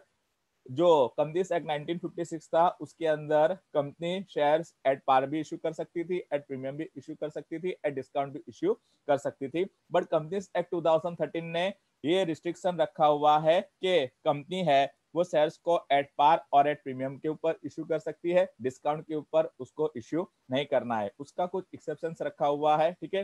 कंपनी डिस्काउंट के ऊपर इशू कर सकती है but subject to certain conditions that we will discuss later on. But at present ये याद रखिएगा कि कंपनी नॉर्मल केस के अंदर एट पार और एट प्रीमियम पे इश्यू कर सकती है। अब एट पार और एट प्रीमियम का मतलब क्या होगा कि जो फेस वैल्यू होता है, नॉमिनल वैल्यू जिसको बोला जाता है, कंपनी जब भी शेयर्स इश्यू करती है तो उसका फेस वैल्यू स्पेसिफाई करती है, नॉमिनल वैल्यू स्पेसिफाई किया जाता है, ठीक है। दैट मीन्स फेस वैल्यू का मतलब क्या होगा, value specified on the face, ठीक है। दैट मीन्स जिसको नॉमिनल वैल्यू बोला जाता है। तो सपोज फेस वैल्यू 100 रुपीज है, तो वो फेस वैल्यू 100 रुपीज है और कंपनी इश्यू कर रही है सपोज 100 रुपीज के अंदर, तो क्या बोला जाएगा, एट पार। यानी जो कंपनी का इश्यू प्राइस है वो नॉमिनल वैल्यू जितना है, फेस वैल्यू जितना है, तो उसे क्या बोला जाएगा, उसको बोला जाएगा एट पार, ठीक है। और अगर सपोज फेस वैल्यू 100 है और इश्यू प्राइस 110 है, तो फेस वैल्यू से ज्यादा है, फेस वैल्यू से ज्यादा है, इश्यू प्राइस अगर फेस वैल्यू से ज्यादा है तो कंपनी प्रीमियम के ऊपर शेयर्स इश्यू कर रही है, ऐसा बोला जाता है। और अगर फेस वैल्यू से कम प्राइस में कंपनी इश्यू कर रही है सपोज 95 के अंदर, तो उसे एट डिस्काउंट बोला जाता है। बट मैंने आपको एट प्रेजेंट बताया, अभी बताया जस्ट बिफोर फ्यू मिनट्स के कंपनी डिस्काउंट के ऊपर शेयर्स इशू नहीं कर सकती, ठीक है। ऐसा कंपनीज एक्ट के अंदर रिस्ट्रिक्शंस रखा हुआ है। कुछ कंडीशंस अगर सेटिस्फाई होता है तो कुछ कैटेगरी ऑफ शेयर्स को वो डिस्काउंट के ऊपर इश्यू कर सकती है, अदरवाइज नॉर्मल केस के अंदर कंपनी डिस्काउंट के ऊपर शेयर्स को इश्यू नहीं कर सकती है, ठीक है। कब डिस्काउंट के ऊपर कंपनी शेयर्स इश्यू कर सकती है we will discuss later on, ठीक है। तो एट प्रेजेंट याद रखिएगा कि एट पार और एट प्रीमियम कंपनी शेयर्स को डिस्काउंट के ऊपर इश्यू कर सकती है, सॉरी, एट पार और एट प्रीमियम कंपनी शेयर्स को इश्यू कर सकती है, एट डिस्काउंट हर एक केस में नहीं कर सकती। Subject to fulfilment of certain conditions company discount के ऊपर शेयर्स इशू कर सकती है, और वो भी certain category of shares subject to fulfilment of conditions. ठीक है, that we will discuss later on. At present ये याद रखिएगा कि company either at par issue कर सकती है या तो एट प्रीमियम इशू कर सकती है। एट पार का मतलब क्या होगा? एट पार का मतलब होगा नॉमिनल वैल्यू, नॉमिनल और फेस वैल्यू, फेस वैल्यू जो भी होगा उसके जितना ही क्या होगा? इश्यू प्राइस होगा, इश्यू प्राइस होगा। और एट प्रीमियम का मतलब क्या होगा? जो आपका फेस वैल्यू या तो नॉमिनल वैल्यू होगा, ठीक है, उससे क्या होगा? Sorry, issue price is greater than, ऐसा लिख सकते हैं अपने, issue price is greater than, ऐसा लिख सकते हैं, issue price is greater than face value. जो इश्यू प्राइस होगा वो आपका, इश्यू प्राइस जो भी होगा वो आपका फेस वैल्यू से ज्यादा होगा। यानी सिंपल रूल आप याद रखिएगा कि जो कंपनी का नॉमिनल वैल्यू पर शेयर होता है, फेस वैल्यू पर शेयर होता है, उससे ज्यादा के प्राइस पे अगर कंपनी शेयर्स को इश्यू करती है तो issue of shares at premium बोला जाता है, और फेस वैल्यू और नॉमिनल वैल्यू जितना ही अगर इश्यू प्राइस है तो उसे एट पार बोला जाता है। ठीक है, उसके बाद जो कंपनी मनी रिसीव करती है, ठीक है, वो अलग अलग स्टेजेस के अंदर मनी रिसीव करती है, वो अलग अलग स्टेजेस के अंदर हो सकता है। आपका एप्लीकेशन, उसके बाद सेकंड आएगा आपका अलॉटमेंट, और उसके बाद तीसरा आएगा आपका कॉल। और कॉल के अंदर भी फर्स्ट कॉल, सेकंड कॉल, ऐसा अलग अलग हो सकता है, थर्ड कॉल, फाइनल कॉल, ऐसा हो सकता है, अलग अलग फॉर्म में हो सकता है। ठीक है, तो अगर कंपनी है वो स्टेजेस के अंदर जो इश्यू प्राइस है उसको डिमांड करती है तो फिर उसके अंदर application stage, allotment stage, call stage, ऐसा अलग अलग स्टेजेस आता है। ठीक है, अब मैं कुछ बेसिक चीजें आपको पूछता हूँ, बहुत बेसिक चीज है, ठीक है, जो आपका अकाउंटिंग के लिए बहुत जरूरी होता है। ठीक है, चलिए,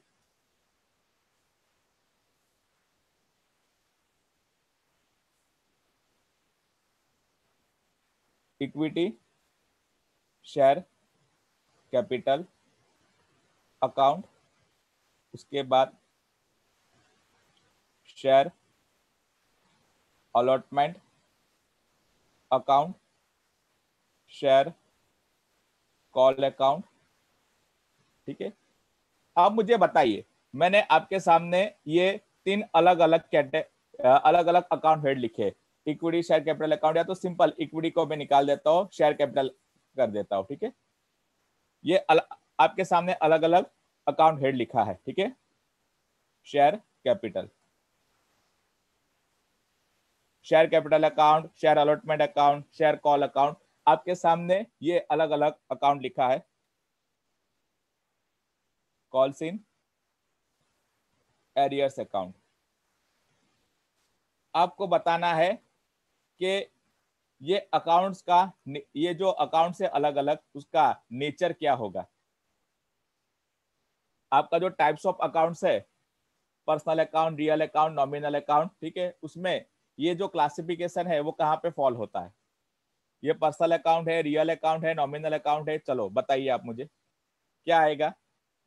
share capital account, share allotment account, share call account, calls in arrears account, ये सब क्या है? हेलो, हेलो, ओके, ओके, कौन सा पर्सनल अकाउंट?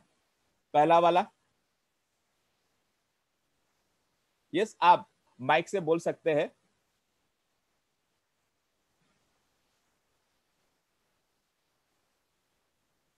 चलो,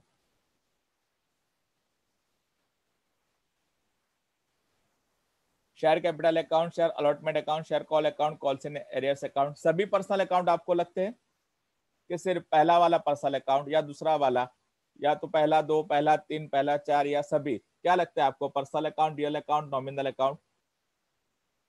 hello, 1 2 3 2 3 4, okay, 1 2 3 2 3 4, okay,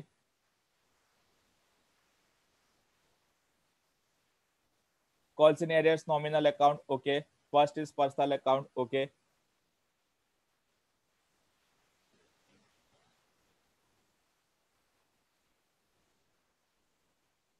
two three four are nominal, okay.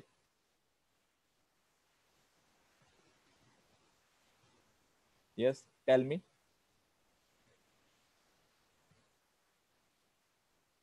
बहुत बेसिक चीज है, बहुत बेसिक चीज है। उसके बाद मैं दूसरा आपको पूछता हूं अकाउंटिंग पॉइंट ऑफ व्यू से। अकाउंटिंग ऑफ शेयर्स, एप्लीकेशन,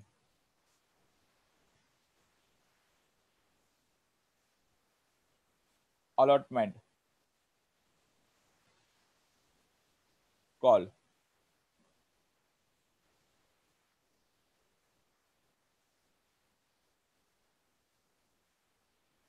इसका अकाउंटिंग हम किस बेसिस पे करते हैं? मेथड्स ऑफ अकाउंटिंग, आपको मालूम है मेथड्स ऑफ अकाउंटिंग क्या है everyone? Hello, methods of accounting कौन सा है? ये दो क्वेश्चंस आप मुझे बता दीजिए, उसके बाद हम आगे बढ़ेंगे, ठीक है?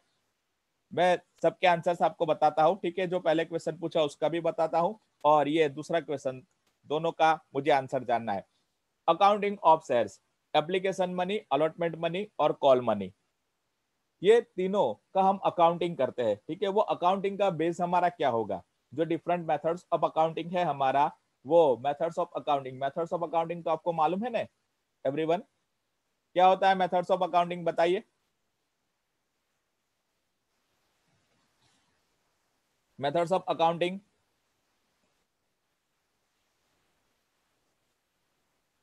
Hello hello, yes.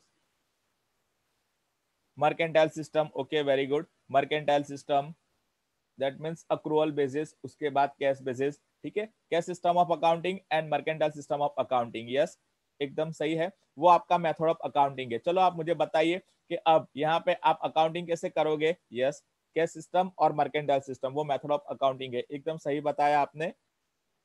यस, तो अब application money, allotment money, call money, उसका अकाउंटिंग कैसे होता है? अक्रूवल बेसिस के ऊपर, okay.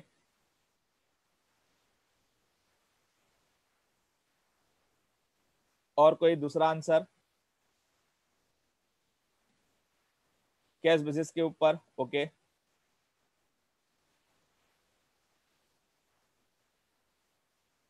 Yes, try to focus, जो मैं आपको पूछ रहा हूं उसको फोकस कीजिए। Cash system, okay. अब सिंपल एक चीज, कैश सिस्टम, ओके, आप बता रहे हैं, ठीक है? कैश सिस्टम बता रहे हैं, ठीक है? और उसका आप ध्यान से समझिएगा, ठीक है? मैं अकाउंटिंग अरेंजमेंट तो आपको सिखाने ही वाला हूं, ठीक है? But just try to recall, आपने ये ट्रांजेक्शन रिलेटिंग टू शेयर्स आपने पास्ट में पढ़ा हुआ है, जो पढ़ा हुआ है उसको ही मैं क्या कर रहा हूं, यहाँ पे रिकॉल करवा रहा हूं। मेरा जो लेक्चर है, जो अकाउंटिंग रिलेटिंग टू शेयर्स है, ठीक है, वो मैंने जस्ट इंट्रोडक्शन हमारा सेशन है, और मैंने डिटेल में पढ़ाना शुरू नहीं किया है। ये तो जो आप लोगों ने पढ़ा हुआ है उसी को मैं रिकॉल करवा रहा हूँ, और आपने जो पढ़ा हुआ है वो कैसे पढ़ा हुआ है, कितना डिटेल में पढ़ा हुआ है, ठीक है, वो मैं आपको फोकस करके रिकॉल करवा रहा हूँ, ठीक है? एक चीज याद रखिएगा कि जो सीए है, सीएमए है, ठीक है, वो एक्सपर्ट्स माने जाते हैं, वो एक्सपर्ट्स माने जाते हैं, ठीक है? यानी वो फील्ड के वो एक्सपर्ट है, उससे ऊपर कुछ नहीं है। तो एक्सपर्ट का सिंपल मीनिंग क्या होता है कि that person should know each and everything about that particular subject. Should की जगह पे मैं मस्ट वर्ड यूज करूंगा, that person must know each and everything about that particular subject, ठीक है? तो अगर आपको एक्सपर्ट बनना है तो आपको उसके बारे में हर एक चीज पता होनी चाहिए, ठीक है? हम चार्टर्ड अकाउंटेंट है या तो कॉस्ट अकाउंटेंट्स है, तो हमारे नाम के पीछे अकाउंटेंट्स वर्ड लगता है, and we are expert. Chartered accountant है वो कॉस्ट अकाउंट, और कॉस्ट अकाउंटेंट्स है वो एक्सपर्ट्स इन अकाउंट्स माने जाते हैं। तो उन लोगों के पास डिटेल नॉलेज होना चाहिए, इन डेप्थ नॉलेज होना चाहिए, ठीक है? तो कभी भी पास होने के पॉइंट ऑफ व्यू से आप सिर्फ पढ़ाई मत कीजिएगा, ठीक है? पास होना, ठीक है, अलग चीज है। प्रैक्टिकल लाइफ के अंदर आपको प्रैक्टिस करना है, या तो इंडस्ट्री के अंदर सक्सेस आपको, ठीक है, चाहिए, तो उसके लिए आपका जो कंसेप्चुअल लर्निंग होता है वो बहुत इंपॉर्टेंट होता है। ठीक है, तो कंसेप्चुअल लर्निंग के ऊपर फोकस कीजिएगा और जो मैं कंसेप्ट आपको सिखाता हूँ उसको अच्छी तरह से समझ के मेमोराइज कीजिएगा। ठीक है, तो यहाँ पे आपको मैंने पूछा कि share capital, share allotment, share call, calls in arrears, उसका टाइप्स ऑफ अकाउंट्स क्या है। और उसके बाद दूसरा क्वेश्चन ये पूछा कि application money, allotment money, call money, ठीक है, वो तीनों के अकाउंटिंग के लिए हम कौन सा मेथड ऑफ अकाउंटिंग अप्लाई करते हैं। ठीक है, तो अगर आपको ये सेकंड का आंसर चाहिए, ठीक है, तो सेकंड का आंसर आप किस तरीके से दे सकते हैं। ठीक है, तो सिंपल आप ऐसा समझिएगा कि डी लिमिटेड करके एक कंपनी है, उसने 10,000 शेयर्स, ठीक है, ऑफर किया था पब्लिक को सब्सक्रिप्शन के लिए, जिसका इश्यू प्राइस क्या था, ठीक है, 10 rupees, 10,000 shares offer to public, offer to public, ठीक है, एट पार ऑफर किया था ₹10 ईच, ठीक है, और टोटल रुपीज कितना होगा 1 लाख। ठीक है, 10,000 शेयर्स एट पार ₹10 ईच के 1 लाख शेयर्स। ठीक है, अब यहाँ पे उसने एप्लीकेशन का 4 रुपीज रखा था, अलॉटमेंट का 3 रुपया रखा था और कॉल का 3 रुपया रखा था। ठीक है, आप ऐसा समझिएगा। तो सबसे पहले आप एप्लीकेशन मनी का अकाउंटिंग कैसे करते थे, तो आप ऐसा समझिएगा, shares are fully subscribed, fully subscribed by public, यानी 10,000 शेयर्स ऑफर किया था पब्लिक को, 10,000 शेयर्स का सब्सक्रिप्शन मिल गया। ठीक है, और कंपनी ने स्टेजेस के अंदर जो भी अमाउंट कॉल्ड अप किया था वो उसको मिल गया। ठीक है, ऑल मनीज, कंपनी ने जो भी all money demanded by the company are received. ये जस्ट सिंपल आपको टाइप्स ऑफ अकाउंट समझाने के लिए मैं ये इलस्ट्रेशन फ्रेम करके आपके सामने प्रेजेंट कर रहा हूं। ठीक है, ये प्रैक्टिकल एग्जांपल मैंने स्टार्ट नहीं किया है, बट इसका अकाउंटिंग कैसे होता है वो समझाने के लिए, एप्लीकेशन मनी, अलॉटमेंट मनी और कॉल मनी। ठीक है, तो सबसे पहले देखिए, 10,000 शेयर्स कंपनी ने ऑफर किया था पब्लिक को सब्सक्रिप्शन के लिए और एप्लीकेशन का 4 रुपया कंपनी ने डिमांड किया था। तो पहला एंट्री आप क्या पास करते थे, bank account debit, bank account debit 40,000, 10,000 shares multiplied by ₹4, 10,000 shares multiplied by ₹4, 40,000 to equity share application account, तो equity share application account 40,000, और उसके बाद अलॉटमेंट किया जाता था और एंट्री क्या आता था, equity share application account debit 40,000 to equity share capital account, equity share capital account 40,000। उसके बाद जब आप कॉल मनी डिमांड करते थे, सॉरी अलॉटमेंट मनी डिमांड करते थे 3 रुपया, तो एंट्री क्या आता था, equity share allotment account debit 30,000 to equity share capital account 30,000, और उसके बाद पैसा मिलता था आपको bank account debit 30,000 to equity share allotment account 30,000। तो देखिए, जब कंपनी शेयर्स ऑफर करती थी पब्लिक को और एप्लीकेशन के टाइम पे पब्लिक सब्सक्राइब करके एप्लीकेशन फॉर्म बेचती थी, तो कंपनी को एप्लीकेशन मनी मिलता था। तो कंपनी एप्लीकेशन मनी का अकाउंटिंग कैसे करती थी, ध्यान से देखिए, bank account debit to equity share application account, और उसके बाद equity share application account debit to equity share capital account, यानी कंपनी पहले इक्विटी शेयर एप्लीकेशन मनी, यानी कंपनी पहले एप्लीकेशन मनी रिसीव करती थी और मिनिमम सब्सक्रिप्शन मिल जाता था, उसके बाद वो उसका अलॉटमेंट करती थी। तो एप्लीकेशन मनी को वो कैपिटल के अंदर कब ट्रांसफर करती थी, अलॉटमेंट के टाइम पे, जब वो शेयर्स पब्लिक को इश्यू करती थी तब। और उसके बाद अलॉटमेंट मनी जब ड्यू होता था तो पहले equity share allotment account debit करती थी और इक्विटी शेयर कैपिटल को क्रेडिट करती थी, यानी अलॉटमेंट मनी ड्यू का पहले वो एंट्री पास करती थी और उसके बाद अलॉटमेंट मनी उसको मिलता था। ठीक है, तो सिंपल एक कंक्लूजन यहाँ पे ड्रॉ कीजिएगा कि एप्लीकेशन मनी है उसका अकाउंटिंग आप किस बेसिस पे करते हैं, कैश बेसिस के ऊपर करते हैं, और अलॉटमेंट एंड कॉल बेसिस का आप अकाउंटिंग किस बेसिस पे करते हैं, मर्केंटाइल अक्रूवल बेसिस के ऊपर, ठीक है। और यहाँ पे देखिए जैसे मैंने इक्विटी शेयर अलॉटमेंट अकाउंट का एंट्री पास किया था वैसे ही एंट्री पास करूंगा मैं equity share call account debit, वहां पे भी 3 रुपया ही है 30,000 to equity share capital account 30,000 और उसके बाद वो शेयर का कॉल मनी रिसीव करेगा, ठीक है। तो bank account debit 30,000 to equity share call account, ठीक है 30,000, ठीक है। जब कॉल मनी ड्यू होता है तो equity share call account debit to equity share capital account, और उसके बाद जब कॉल मनी मिलता है तब bank account debit to equity share call account, ठीक है। तो ध्यान से समझिएगा, जब अलॉटमेंट मनी ड्यू हुआ तो equity share allotment account debit किया और equity share capital account credit किया, और जब कॉल मनी ड्यू हुआ तो equity share call account debit किया और equity share capital account credit किया। तो उसका मतलब क्या हुआ कि मैंने अलॉटमेंट मनी और कॉल मनी का अकाउंटिंग किस बेसिस पे किया, दैट मींस मर्केंटाइल बेसिस के ऊपर, मर्केंटाइल बेसिस, दैट मींस जब ड्यू हुआ तब, ठीक है, ड्यू हुआ तब मैंने उसका अकाउंटिंग किया। ये दोनों का अकाउंटिंग मैंने किया मर्केंटाइल बेसिस के ऊपर और इसका कैश बेसिस के ऊपर, ठीक है। तो एप्लीकेशन मनी का अकाउंटिंग कैश बेसिस के ऊपर आता है और अलॉटमेंट मनी और कॉल मनी का अकाउंटिंग किस बेसिस के ऊपर आता है, अक्रूवल बेसिस के ऊपर आता है, जब वो ड्यू होता है तब आता है, ठीक है। अब मैंने आपको पूछा कि ये टाइप्स ऑफ अकाउंट्स क्या होता है, तो ध्यान से समझिएगा कि ये जो शेयर कैपिटल अकाउंट होता है वो शेयर कैपिटल अकाउंट क्या होता है, पर्सनल अकाउंट होता है। क्या होता है, पर्सनल अकाउंट होता है। शेयर अलॉटमेंट अकाउंट क्या होता है, वो भी पर्सनल अकाउंट होता है।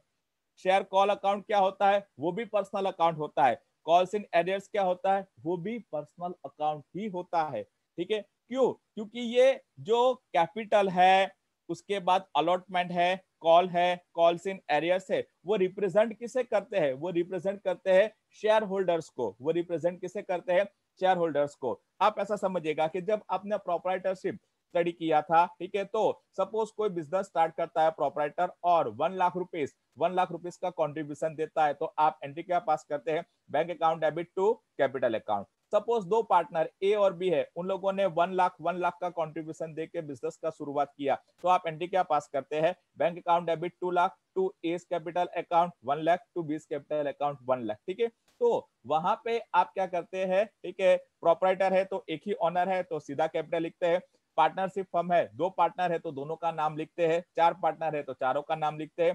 अब कंपनी के केस में तो क्या होगा, पब्लिक कंपनी होगा तो उसके अंदर नंबर ऑफ शेयर होल्डर्स का तो कोई लिमिट ही नहीं है, नंबर ऑफ शेयर होल्डर्स का तो कोई लिमिट ही नहीं है। प्राइवेट कंपनी के अंदर लिमिट होता है बट पब्लिक कंपनी के अंदर कोई लिमिट नहीं होता, ठीक है। उसका जो नंबर ऑफ शेयर होल्डर्स होता है वो थाउजेंड्स में भी हो सकता है, लैक्स में भी हो सकता है, मिलियंस में भी हो सकता है, बिलियंस में भी हो सकता है, ठीक है। नंबर ऑफ शेयर होल्डर्स के ऊपर कोई लिमिट नहीं है, ठीक है। कंपनी का जितना कैपेसिटी है, जितना रिक्वायरमेंट है, उतना वो कैपिटल रेज कर सकता है और वो उतना नंबर ऑफ शेयर होल्डर्स रख सकता है, ठीक है। तो अब कंपनी जब अकाउंटिंग करेगी तो हर एक मेंबर का नाम तो लिख नहीं सकती। आप ऐसा समझिएगा कि उसका सपोज 1 करोड़ शेयर होल्डर है तो क्या उनके पास से पैसा मिलेगा तो वो सबका नाम रिकॉर्ड करेगी, नहीं।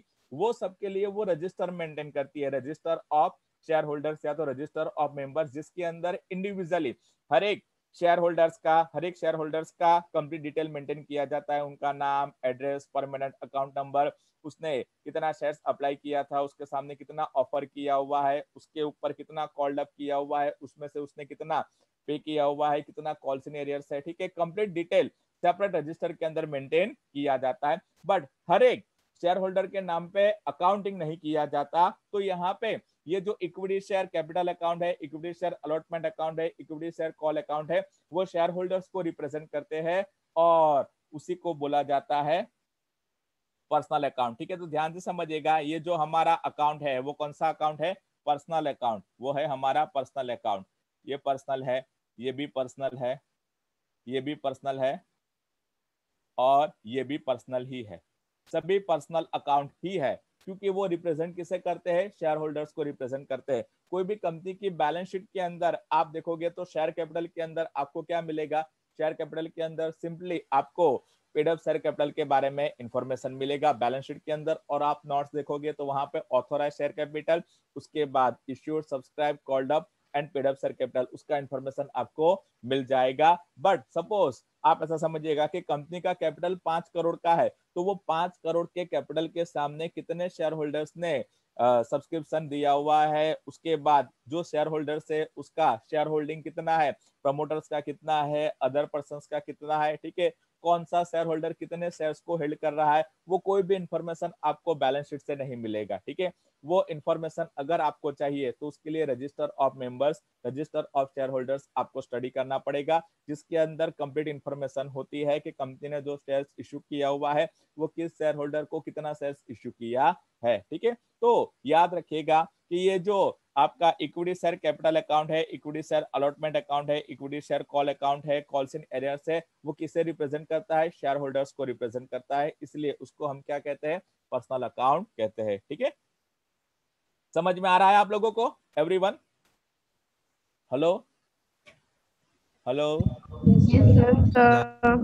और ये अकाउंटिंग ऑफ शेयर्स है, तो एप्लीकेशन मनी का अकाउंटिंग हम कैश बेसिस के ऊपर करते हैं, और अलॉटमेंट और कॉल मनी का अकाउंटिंग हम अक्रूवल बेसिस के ऊपर करते हैं, यानी जब मनी ड्यू होता है तब उसका अकाउंटिंग होता है। ये कुछ बेसिक चीजें थी, ये कुछ बेसिक चीजें थी जो कंपनी अकाउंट से रिलेटेड थी, ट्रांजेक्शन रिलेटिंग टू शेयर से रिलेटेड थी। ठीक है, जो मैंने आपके साथ शेयर किया, बहुत सारी चीजें ऐसी थी जो आपने पहले पढ़ी हुई थी, बहुत सारी चीजें ऐसी थी जो आपने पहले पढ़ी हुई थी, ट्रांजेक्शन रिलेटिंग टू शेयर से वो आपने ऑलरेडी 11th-12th में या तो ग्रेजुएशन के अंदर पढ़ा होगा, बट जब आप सीएमए इंटर के अंदर वो चीज पढ़ोगे तो वो कंप्लीटली डिफरेंट फॉर्म में आप उसको स्टडी करोगे, यानी प्रोविजंस आपका सेम रहेगा बट आपका जो डेप्थ होगा वो काफी होगा। दैट मीन्स बहुत डिटेल के अंदर स्टडी करोगे और उसको आप परमानेंटली समझ के याद रखने का कोशिश कीजिएगा। ठीक है, आप ऐसा समझिएगा कि अब जो आप पढ़ोगे प्रोफेशनल क्वालिफिकेशंस के अंदर जो भी आप पढ़ोगे